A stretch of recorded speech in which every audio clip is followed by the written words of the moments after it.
Okay, so this is the Bi-Xenon, and this side bulb is burned out, so we're going to replace it. So the bulb is right behind here,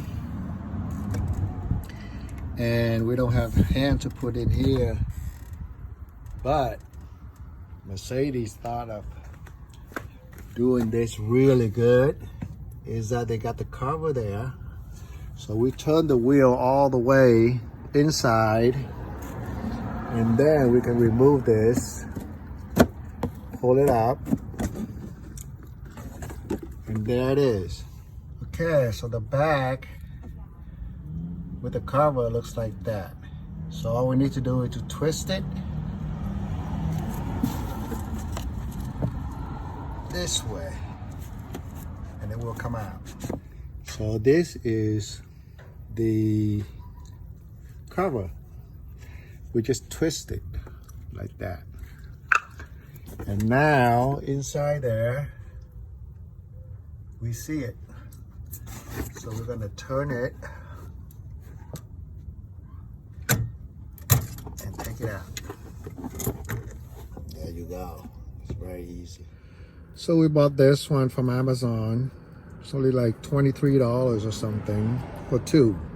Okay, so the inside here they have two, which is nice.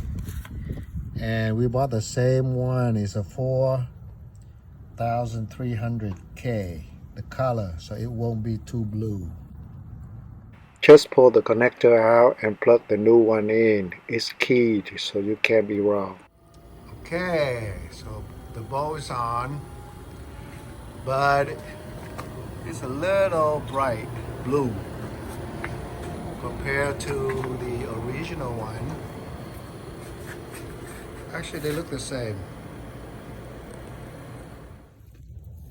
So I wear the gloves to make sure that my greasy hand won't touch the bulb. So now we're going to put it back in.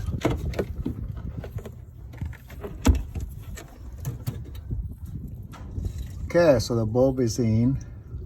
Now we're going to test it. The important thing is the warning is no longer there, so it's good.